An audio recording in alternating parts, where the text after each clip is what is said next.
Good evening, everyone. Thank you for joining us once again on Church Love. Tonight we have the wonderful Robersons from California who are going to be talking to us tonight about church love, and we thank them right now. And Bishop and Lady Roberson, go ahead, introduce yourselves, tell us a little bit about yourself and everything. Praise the Lord. Good evening, good morning, wherever you are, everybody. This is Pastor Bishop Roberson, pastor of Cornerstone Apostolic Church of Fairfield in Fairfield, California. We actually just made 9 years here in Fairfield, pastoring here in Fairfield, and I am happily married to my beautiful wife, Veronica. We have been married for 36 years. Wow. And we have two beautiful daughters. Okay. And go ahead, lady. First lady. Praise the Lord, everybody, and thank you for having us. We're just so excited to be here tonight. Happy New Year to you. I am Lady Veronica Roberson, and I am the wife of the Bishop Leon Roberson here in the city of Fairfield, California. Like he said, not too much more I can say. We have two beautiful daughters and a son-in-law. And I work in the educational field, and like you said, we've been pastoring for 9 years this year, and yeah, that's it. All right. We thank God for you, and let's go ahead and just get started. And Bishop, if you can kind of kick us off, what was life like before you got married? I know you've been married 36 years, but tell me what was life like before? Were you wandering in the wilderness, or what was going on? I was somewhat misfocused. I wasn't really,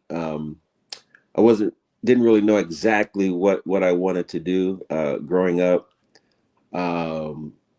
Graduated from high school and started, junior college, but I really wasn't sure in which direction I wanted to go. So I ended up going to college, but then working on the side. And once I started working, the money bug bit me.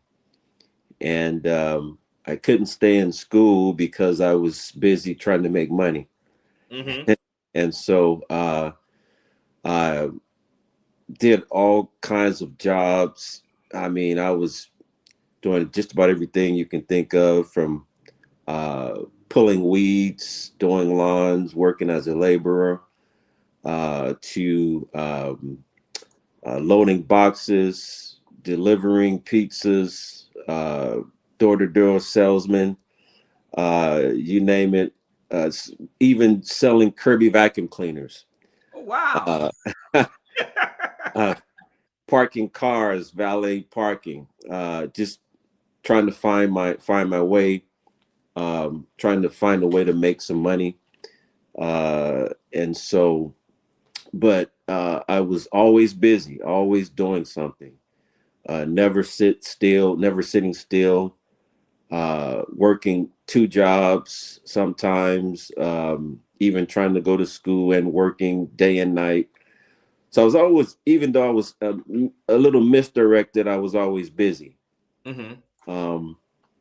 And then once I found the career that I really fell in love with, at that point, I got more focused. And that's was right about the time where I began to look at my wife. And then the only thing that was on my mind then was how to get myself in a position to get married. I was really focused at that point. So as soon as you met her, you was like, yes, Lord, I hear you speak. Well, it wasn't exactly as soon as I met her. It's a story behind that. Okay. But we have quite the history. All right, all right. Yeah. And First Lady, what was life like before you got married? Oh, before I got married. So I was unchurched. I got in church at 17, and I never really thought that much about being married. So you're talking about a high school student. I was pretty focused, and yeah, I was pretty focused, going to school, real excited about this new Holy Ghost that I had, making new friends in the church, going to conventions, going to school, just a lot of excitement for me. But I think that I was always pretty focused on what I wanted to do. So finished high school, went Mhm. straight on to junior college, finished, start working with children, working in the church, just being in the church. Uh, so that was my life. It was just fun and hanging out with my girlfriends, and believe it or not, my best friend that's sitting right next to me, we were best friends. Seriously, serious best friends. We just love to hang out together. Like you said, it's a whole story behind that. But life was just fun and exciting, and yeah, it was wonderful. I enjoyed it. You know, it's interesting that both of you kind of say that because a lot of times people don't know how to enjoy the stage before marriage and they wait till marriage to try to enjoy it. But it sounds like both of you were enjoying where you were, which, and correct me if I'm wrong, you just were just enjoying life and enjoying being saved. Yeah, Right, we right. were, and we were young too. Right. Yeah, that's another thing too. I got saved at an early age. Just it was just before I graduated from high school. Mm, So I mean, even though I was still busy, kind of misdirected. I had just a lot of fun just having church, going to the fellowship meetings, going to what we called our camp meetings that we had every winter. mhm. Uh, you know, being in the church, riding the buses to those meetings, going to the different events that the church would have, and so we were, as you said, we were just enjoying our life and our freedom in the Holy Ghost. Right. Our church had they had a day. Hey, sorry about that. Had a little technical difficulties, but First Lady, before we had a little technical difficulty, you were talking about how you guys used to go out with the church group and everything. Right. So our church had a 320-acre ranch. So we hang out at the ranch. Our church had buses. So we travel just all over the place. Mm, Um, our church had a daycare center. wow. So a lot of the times we would be at the daycare center, just kind of hanging out and talking, um, and just having so much fun. And not to mention his stint of going to school. We went to school together. We took some classes together. We were just friends at the time. We weren't dating or anything like that. Did we mess up in the class? Yeah, we took a class together, and we talked We during talked so much. the whole time, and we bar- I think You I think I got a C. I think she barely passed with the D. no. Oh yeah, probably. Probably. You might be right. You might be right. And yeah, we really weren't paying attention to what the teacher was talking about because we were just too close to be in the same class together. Yeah, we were Hmm. just we were buds. I mean, we were just buds. For Okay. real, for real. Well, both of you have referenced this point about how you met. Let's talk about how y'all met. What how did that come about? And we know there's Bishop, you have your story, but First Lady might tell us the truth or somewhere in between. But Bishop, if you could, go ahead and tell us, and then First Lady, we know you're gonna come by and let us know all the details. Yeah. Well, when we moved to California, we joined this church. We found this church in Richmond, California, and I had been there since I was a kid, as long as I can remember. And so when I was in high school, I would catch the bus, and my bus would pass by her high school first, and then go on, and then I would get off the bus to my high school. Well, I started seeing her get on the bus, and then the bus would go to her high school, and then she would get off, and then I would continue to ride. So I remember seeing her get on the bus, and I said to myself, this is just, I don't know where this came from, but I said to myself, wow, I'm gonna talk to her. I'm going to talk to her. And I never did get the courage to say anything to her on the bus, because that was the only place I would see her. But some months went by. I don't know. It was some time that went by. She actually showed up at my church, at the church I went to. And by that time, I don't remember if she may have been talking to somebody. I'm not sure. But by that time, I really had kind of lost interest in trying to talk to her. Maybe my interest was somewhere else. I don't know what was going on. I can't remember exactly what was going on. But she ended up coming back to the church several times. And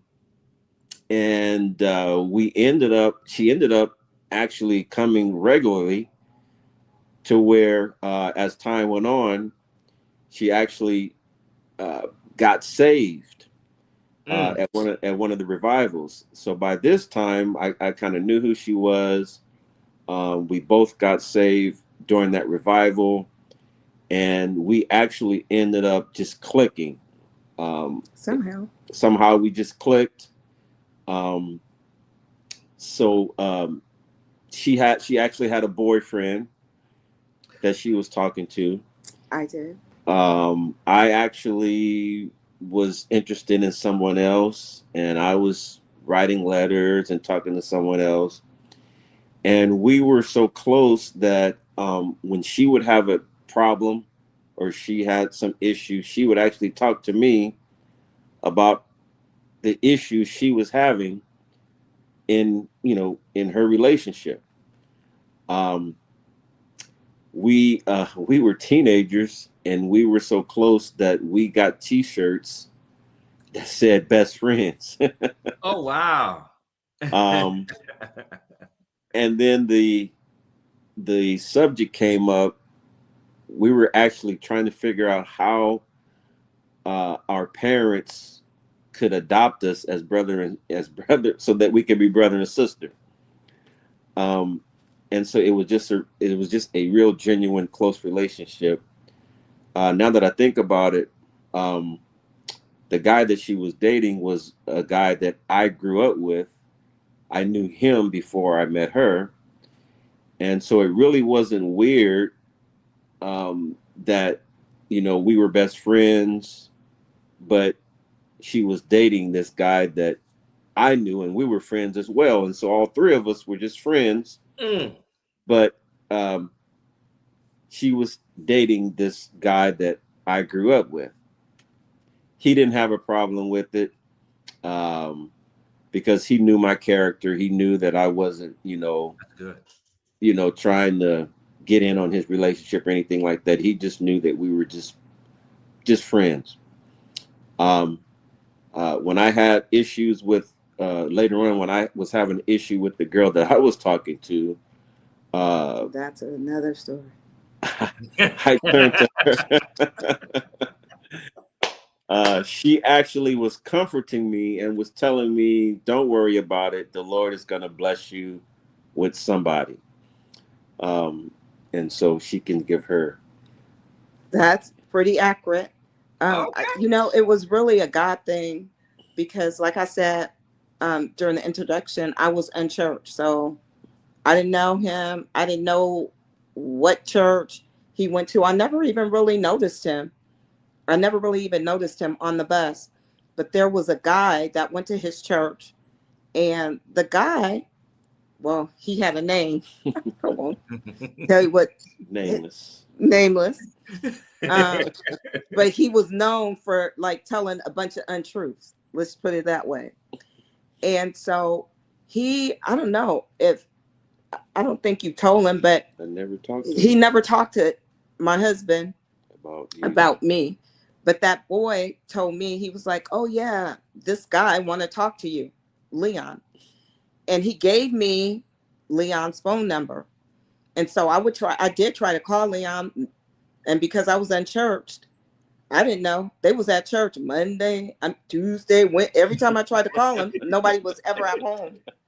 Nobody was ever home. So that was back in the day.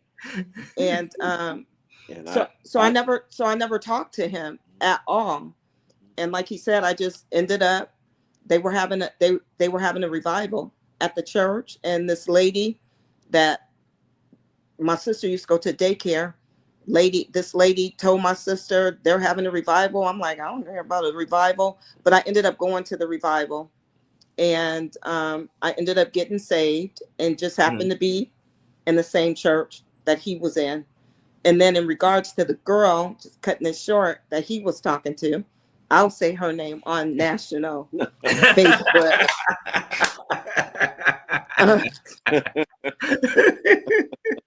So she broke his heart. No, her name was Victoria. Mm-hmm. And hi, Victoria, if you're watching this. Just playing. But her name was Victoria. And because we were so close in our fellowship circle, everybody knew us to be together. We always would be together. And so some girl told Leon was trying to talk to Victoria Bishop. I'm just going to call him Leon because that's what he was when we were dating. Okay. So he was talking to Victoria, and this other person kind of liked him too, this other lady. And so she told Victoria, she said, "If I were you, I wouldn't talk to him because he's a playboy. He talks to Sister Veronica. He with her all the time. He talked to her." And so Victoria believed that, and she broke it off with him. Now, because she believed that he was a playboy and that he was, playing her with me, but he wasn't. And that girl who told Victoria that felt guilty, so she came back and told Leon. She apologized to Leon. "I'm sorry that I went to Victoria and said that," but she liked him herself, so she thought he was going to try to talk to her. Meanwhile, at this point, I didn't really realize it, but it was like, I actually like Leon. How about that? And so, how you like me now? I was like, I actually like him, and I really didn't realize it until almost he told me, "I can't talk to you anymore because I'm talking to Victoria, and I don't want her to think anything. I don't want her to think that, I'm talking to you." So I was kind of heated by that. But then once she broke it off with him, and he was sad. And I remember we were on the church bus leaving, and he was like, "Well, yeah, she broke up. He's just confiding in me." And I'm thinking, I said to myself, "Yep, God have somebody better for you." And I was thinking it's me. I was like, God got somebody way better I said, God got somebody way better than her for you. Don't worry about it. It's and I thought sometimes as I'm listening to your testimonies and how you guys met and everything, I can't help but think about a lot of times when we're in situations, we don't see the God moving the chess pieces to our advantage until we look back. Right. And that's what I hear, is that God was moving y'all in place. Because to be married 36 years, that's simply unheard of. And that is awesome in itself. And I kind of want to keep going. I got another deep question for y'all. Who was more outspoken in the beginning, and has that changed? Yeah, so that would have been me. Because it was again, the relationship was purely a friendship thing. But then after the breakup with Victoria, I began to realize, there's something deep, there's something really deep that's happening with this girl that I'm calling my friend. And I mean, we were just so close, and we were just able to confide everything with each other. My whole paradigm began to change. And then I began to realize, wow, I think I'm in love with this girl. And so I was trying to figure out how to change this relationship around, not knowing that she was kind of on the same page in her mind. And so I just had to come out with it. And so one day I was talking to her, and I said, hey, how about we be just a little bit more than friends? So I was the one who brought it up, the first one to just come on out with it. Yeah, I would say that. I would say he was more outspoken and I was more straightforward. And I didn't say yes right away to us getting together, because I valued our friendship. And I was just like, oh, I don't want to mess this up. I don't want to. I know I do. I have feelings, but I don't want to mess this up, because this is, it's great. I love our friendship. We had a lot of other people that saw it way before us. Right. There was people in our church, but you know how sometimes you think in church people just trying to push it. But there were so many people that saw it, before us. And of course, I realized I love this guy too, but I don't want to ruin our friendship. And in fact, when he finally went to our pastor to tell our pastor that he was interested, our pastor said, "What in the world took you so long?" And then we had other people. Remember LJ? They were like, "You guys don't know who you are," because we would do everything. They're like, "You guys y'all really don't know who y'all are," and it's just like, Yeah. And lastly, I'll say this too. When we got saved, there was a group of us. How many was it? About 20 something? 30 something. The whole group that got saved, yeah, it was in the 30s. Yeah, it was in the 30s or something like that. About 34. But the revival was hot. It was popping. And the Lord gave me a dream that all those souls were going to be gone. And it was only me and my husband left out of that whole group. That was the dream that I had. Was it that we were together too? Well, I just know that we were going to be the only ones. When I went to one of the seasoned saints and told them my dream, they said, "That's the devil." And it did not come to pass right away, but it was years, like over the span of years, it ended up just like that. Wow. We were the last two, and we ended up being married. But he was definitely the more outspoken one, and I was just straightforward kind of to the point. Now, who's outspoken now? Can you tell?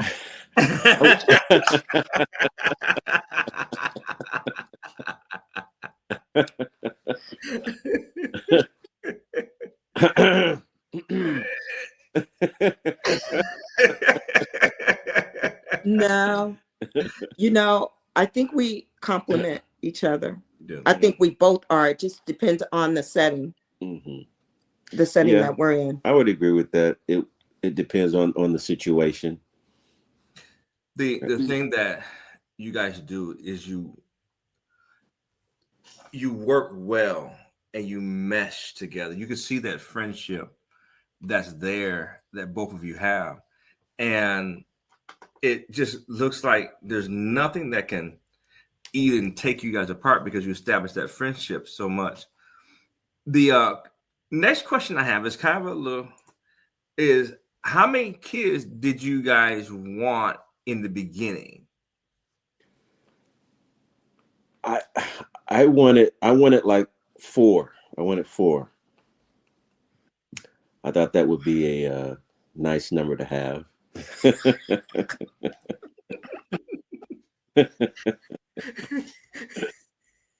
First Lady, how about you?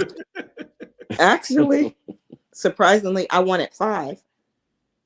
I wanted 5 sons, and I got 2 daughters. Better than 5 sons. Yeah, but I wanted 4, but the first delivery was like 22 hours, a 22-hour delivery. I'd never witnessed anybody in such pain as I saw her. She was she was so tired. She would, scream and yell and moan, and immediately after that contraction was over, she would immediately fall into a deep sleep, and it went on like that, back and forth. Was this the first one or the second where that was the second one? And so that was pretty hard to watch her go through that. The second time, the same thing. It was about 19 hours. And I literally almost passed out. Got up to go in there with the nurse, and she saw I was in trouble. And she said, "You okay?" She gave me some water. After that, I was like, I can't take it no more. I'm good with 2. Now listen to that. He can't take it no more. Right. He can't take it no more. Like, he wasn't delivering. Right. Yeah, it was rough on me. Doc, I understand. Yeah. That is good. What say you, First Lady? What was that? How many kids did I want? You wanted 5. Yeah, I wanted 5. Yeah, I wanted 5. And after the 2, we were a young couple. We had been married only almost probably like 2 years. Almost 2 years. 2 kids, young. And I don't want to say unfortunately, but we had to do it, ourselves. We did have our parents there kind of to help us out a little bit, but we didn't really want to rely on our parents, that much. So it was expensive and a lot of work. And I knew that I wanted to spend a lot of time with my kids and give them the attention and the resources that they needed. And I just started feeling like, well, if I had more than that, I probably wouldn't be able to give them the resources, or we might not be able to afford it, or that kind of thing. So I was, very happy with the 2. Okay. That's good. So growing up, I know you guys just talked about it a little bit, but who was your pastor when you guys both were growing up? Pastor Vernon Robinson. And he he was actually part of the PAW. They were in the PAW years ago. And when they left there, they started their own ministry, and they were independent.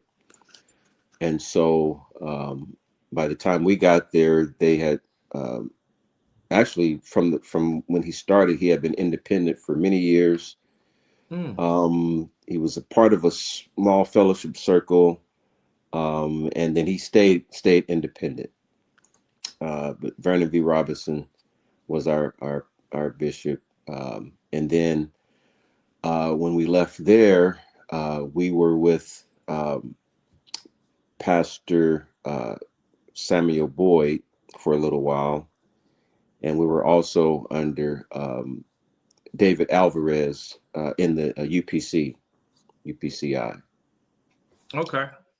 So you guys are kind of in PAW, UPCI, and now with AFFI. And with the AAC. Yeah, we were with the AAFCs too. Under with Pastor Boyd, he was under with the Apostolic Assemblies of Christ, the AAC. So we both basically were under Bishop Vernon V. Robinson. That was my first pastor, my first church experience. The V stands for very strict. No, I'm just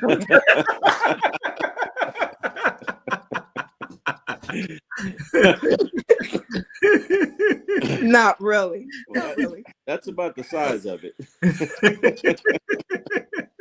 Very strict. Very strict. But so we were under him, and I thank God for that ministry. It was there that we got our foundation. And you know, he was just so authentic, and the church family was just so family oriented, and I believe that that's what we took from that ministry. Just, you know, the foundational, the truths. He was a great teacher. He was a great role model as far as a pastor, as far as a couple, as far as using resources wisely. He was a businessman. He was just an all-around great guy. So we got our foundational teaching from there. And so we were just thankful for being under that ministry. And so when we got married too, that was kind of nice, or not kind of nice, really nice, because we came under the same teaching. So there wasn't really any variations in how we, you know, even thought about money. And if I did think a little different, I was familiar with, you know, how you were brought up with that. So we got the foundational teaching from there. And then we did go on to the UPC under David Alvarez, another great ministry. We sat under his ministry for, you know, years. We had the foundation from Brother Alvarez. We took away the organizational skills that we use right now today in our ministry, you know. And Brother Alvarez ministry was a multicultural ministry, and who would have known, you know, our ministry is multicultural. So from him, we took away, like, you know, how to deal with people, the organization and that kind of thing. And we did sit under Pastor Boyd, Samuel Boyd, another great ministry and another good opportunity. It was there that my husband accepted the call to preach, and we were able to take some of that and put it to practical use. It was, you know, the hands-on part. Like, we helped build the church.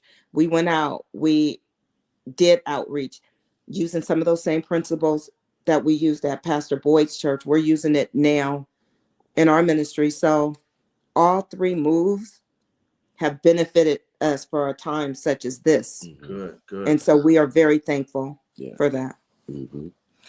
So, and moving right along, next question is, what do you remember most about growing up in the church? And I know you've had different pastors, but under their leadership, what do you remember most that impacted you the most through the dating process, growing up. If you can kind of talk about that, the dating process and growing up through those ministries and how that impacted you.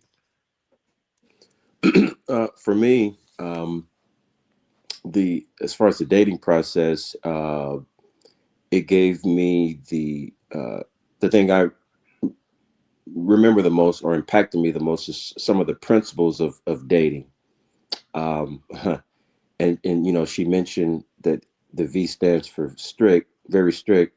A lot of the principles that we were taught actually was designed to keep us saved, even though we didn't see it at the time.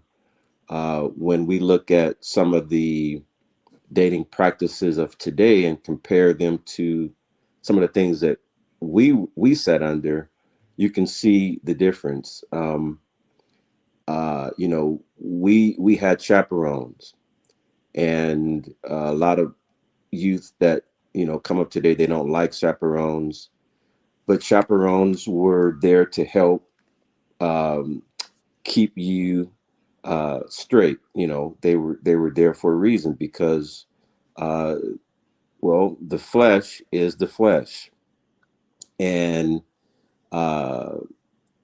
you know, we had rules in place that we didn't always agree with, but in the end, I'm glad that we had those rules, because it gave us a sense of responsibility, you know, and how to respect each other, how to wait until marriage. And so, you know, of course, you know, we wanted to do things our own way, but we really was taught biblical principles. And that teaching affected us not only in dating, but in our work life, in our relationships. I think I got part of my work ethic I got from my pastor. Seeing that he was a man, he was a businessman. He was he did everything from sewing, from tailoring clothes to drawing blueprints for buildings. Wow. Building houses, putting up electrical lines. And so he, you know, he was like a role model, and in every sense. He went back to school at a later in his life. Went back and got his degree, got an honorary degree on top of that. And so you know, growing up in that church taught us a lot of life skills that is still benefiting us today. I agree. Yeah, and I'll just piggyback on it, because Elder Bishop Robinson, his motto was, you can do whatever you want to do. And he showed that. Like he said, he built houses, he traveled the world. They did so much, they showed us so much that, you know, we could do. We had a role model to look up, and some things to aspire to be in that ministry. And I would say in that ministry as well, just the love, not from necessarily, the pastor was loving, but just the congregants and the families.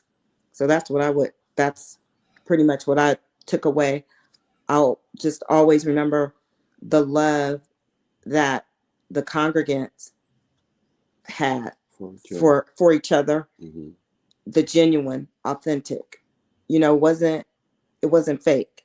And sometimes when I would tell people my story, or even my unsaved family, they'd be like, girl, them people not like that. But it was really, really true. It was, you know, almost really one of the first times that I felt like that authentic love. And then again, when I go think about Promised Land, the thing that I took away from Promised Land is that because we were in a very strict church, it was like, a heaven or hell, like black and white, straight, heaven or hell. You going to hell, and that kind of thing. And that is true.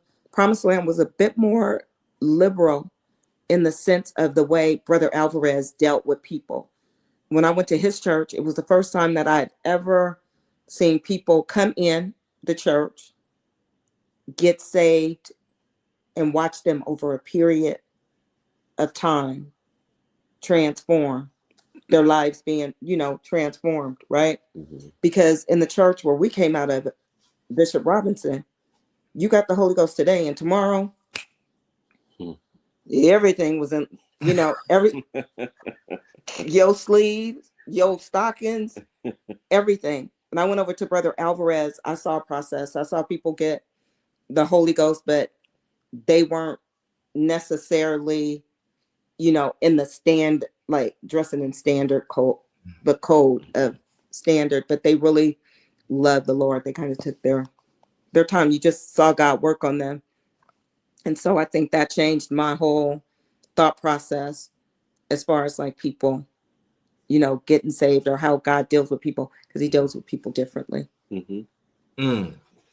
And it's interesting listening to you talk, and I've listened to other couples talk. One of the key things that goes through all of them is as they look back, they talk about the love of that the leadership had for them and showing them through that dating process.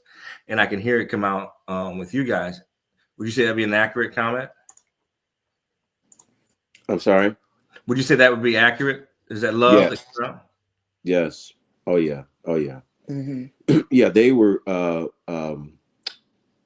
Again, our pastor was one that really wanted everybody to know how much in love he was with his wife, and he would constantly remind the congregation that he only had one wife.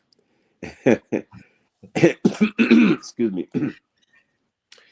And in public, the name, when he would call his wife, he would call her my wife. Hello, my wife. That was, he wanted everybody to know that that was his wife. And so seeing that, of course, being young and impressionable, you wanted your marriage to be, like that as well. And, he didn't believe in, of course, we all don't believe in divorce. We know that it does happen, but he really harped and preached and taught us that, once you get married, that's your partner for life. And so that's when we went into it, that's what we were expecting to accomplish. Right. And our assistant pastor, the Hunters, were the same thing. We had very great role models of couples in our church, not just our assistant pastor, a lot of the congregants as well. And it wasn't a show. Like him and his wife, they were like best friends. If he was out building, she was taking nails out of the wood. If he was, because they would go to the ranch.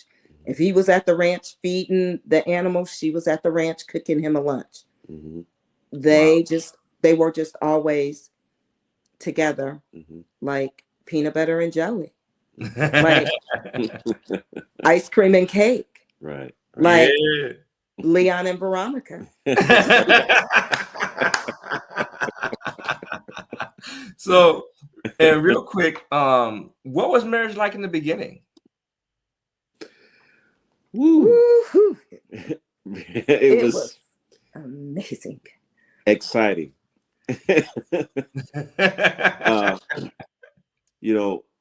You got to think about, we were so, the rules were so strict that we couldn't even.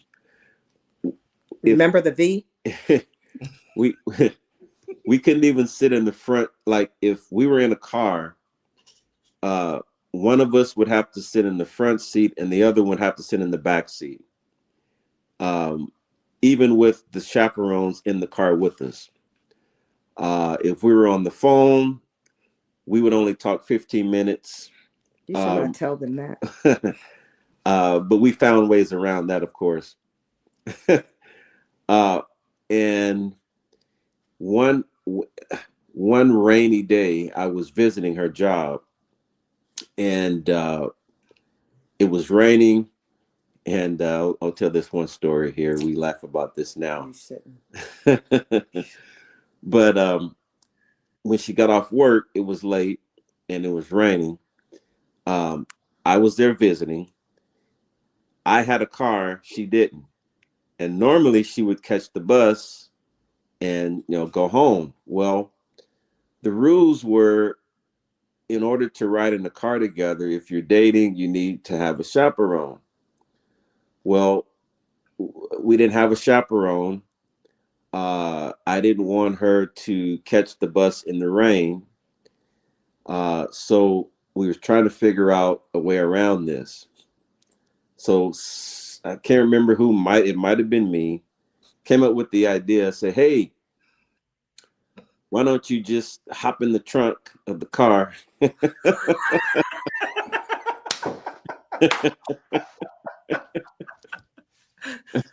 True story. And I'll drive you home. I'll pull up in the alley and you can hop out. And yes, she did. We did it. She got in the trunk. I closed her up in the trunk so nobody would see that we were together without a chaperone. Drove her home, pulled up in the alley, and let her get out the trunk. Basically, we didn't want to disobey the rules because we wanted to be saved. But we were trying to figure out a way to get her home without having her walk in the rain. So that's the kind of thing that we were dealing with. So needless to say, when we got married, oh boy, we was just so excited just to be together, without having anybody with us or without being afraid to be seen together in public. Right. Just to ride away in the front seat on my, after we got married, from the reception, I could get in the front seat.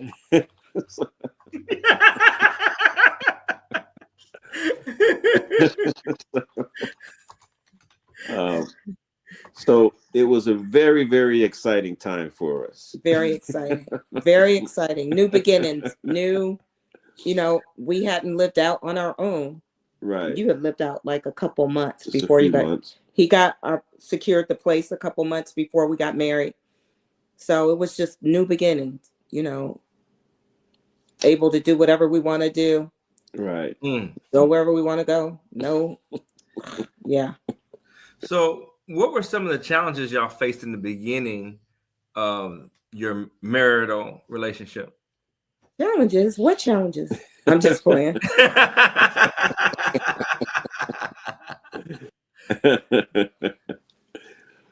Well, I think one of the first ones was she wanted to have kids right away and I wanted to wait. And so that was a point of contention. And she was, for some reason, fearful that she couldn't have kids or whatever. And she just wanted to have kids right away. And I was like, no, let's wait. And I think we ended up, we was married for 1 year, and then she conceived of our first child. And the second one, she wanted to wait and I didn't. So, right. So we kind of changed positions for some reason. I think one of the things that we had some financial problems.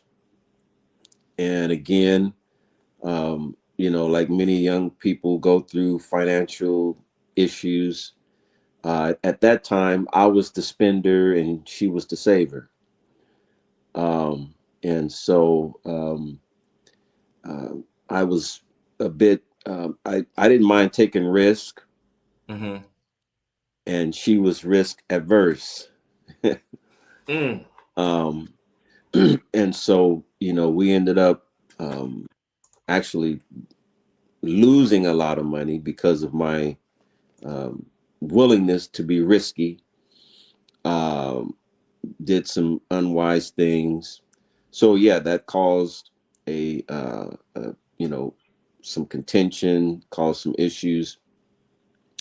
But then after a while, I guess it was Years. maturity set in, and then I began to really pay closer attention to the things that I had been taught, and then decided to, you know what, let's do it the Bible way. Let's do things the right way, and things begin to turn around for us.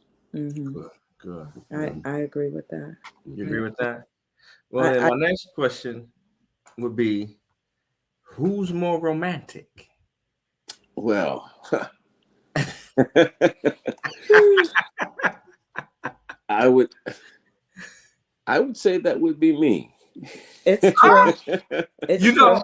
know, the more couples I talk to, the more I'm realizing in most of the couples, the men are more romantic. Yeah, it's true. Now that is not the image that most people have, though. It's true. That's true. Yeah, I'm it's true. noticing it in almost all the couples that I talk to, most of the time, not all the time, not every single time, but a lot of times the men are more romantic than the women. Mm-hmm. Mm-hmm. Mm-hmm. Mm. Yeah, well, the truth comes out. So, with that, what are some of your personal hobbies that you guys have? Well, for me, one of my hobbies has always been music. Oh, wow. I coming up in junior high school, I tried out for the basketball team, didn't make it. I tried out for the wrestling team, didn't make it. I never seemed to be able to keep up with the jocks, but I did develop an affinity for music. And by the time I got to high school, graduated from high school, I was always with the guys, always with the musicians. We hung out together. We dabbled around, with playing together. And so I just picked up a thing for,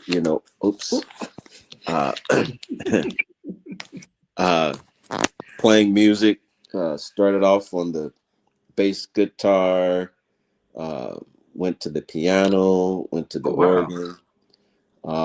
And so that was my pastime growing up in junior high school. I just lock up in my room and spend hours on my bass guitar. When my buddies would go hang out, I'll be at home on the piano or on my guitar. So yeah, that's what I grew up doing. And true story. I'm going to just add this in for him before I tell you my personal hobbies. We had an organist at our church, at our original church that we were in. And the organist, he was the pastor's son, and he backslid. And I don't think we missed a Sunday, did we? The next Sunday, he was on the organ playing the organ with no lessons, no nothing. Like nobody even knew. You had never even played at church or anything like that. Nobody knew he even had the ability to play. Went to church that next Sunday, and he became the musician, the organist, and been playing ever since. Wow, that's good. Yeah, and so what are some of yours? So for me, who me? What?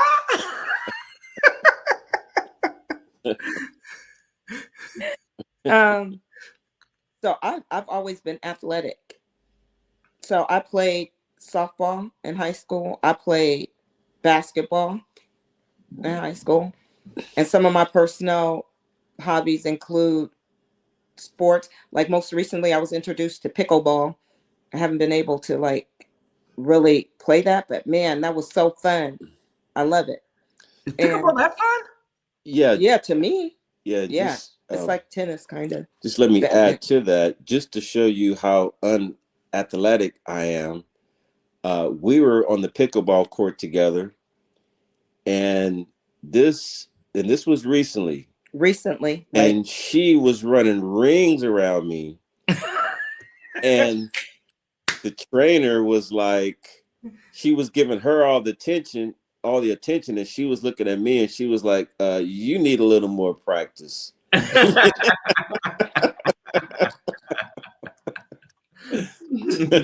Yeah. That's good stuff. So I do love sports. I like to play sports. I like to hike. I like to walk. I like to read too. I love reading. And hanging out with little kids too. Yeah, she loved kids.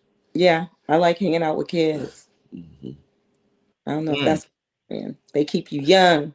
Yes, they do. So then my next question is, what have you learned now versus the beginning? Or if I could rephrase that is, if you could go back in time and tell your younger self something, what would you tell them? What advice would you give your younger self? I would say that I would give myself life is not a sprint.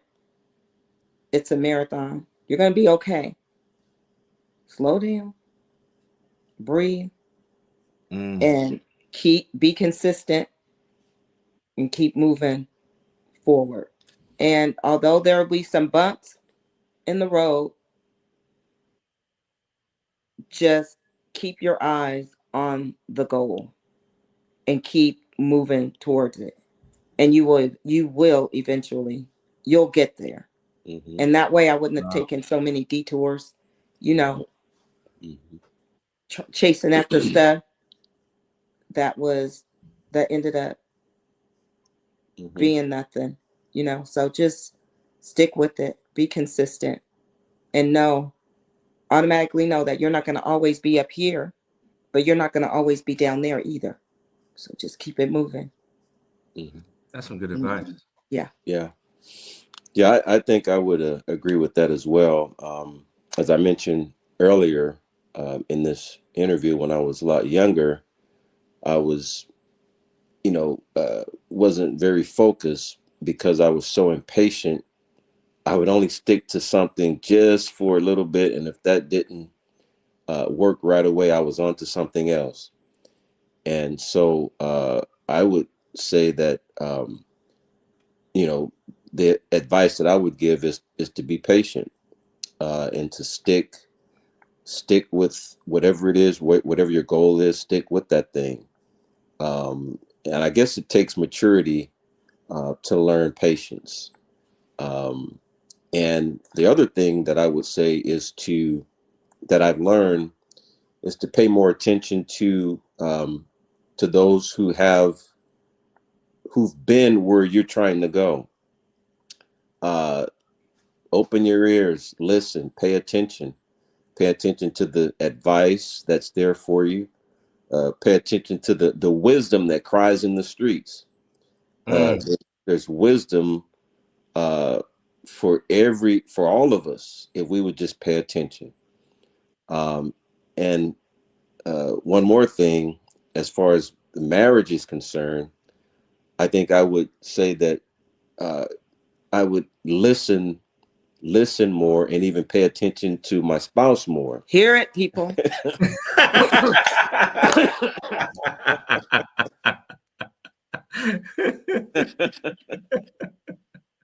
Because there's so many, even after 36 years, there's still a lot to learn about the person you're living with. And if you pay closer attention, listen a lot more. It causes the communication to be so much more between in the relationship, because the things that you think you know a lot of times has been miscommunicated, and the realities are not actually what you might think they are. So listen, pay close attention, make sure that communication is clear. That's good. Well, those are the questions that I have tonight. And before we get ready to close out, what I'd like to say is that if you have any, you're giving a wealth of knowledge to our viewers and everything. Is there any one last takeaway that you would like for other couples to realize in your 36 years of marriage that you say, I want you guys to know this? What is it you would like for them to really know and take away? Well, I think the main thing is, without saying that Jesus is the center. Like without him, that's a wrap. So I would say make sure that Jesus is the center, in the center of your marriage. Right. Someone said that if two people agree on every single thing, then one of you is unnecessary. Wow. In other words, no matter who you are, no matter how good your relationship is, you are going to have disagreements. And to what she said, if Jesus Christ is not your mediator, then your marriage is going to be in trouble. There has to be something that sets the boundaries. There has to be a rule of law that's going to hold your marriage together, and that rule of law is Jesus Christ. The principles of the Bible is the thing that's going to keep it together. Okay. And with that, we're going to get ready to close out. We thank everybody for joining us. Take care, and y'all have an awesome, awesome time, an awesome day. Thank you. Yes. Thank you all as well. Thank you.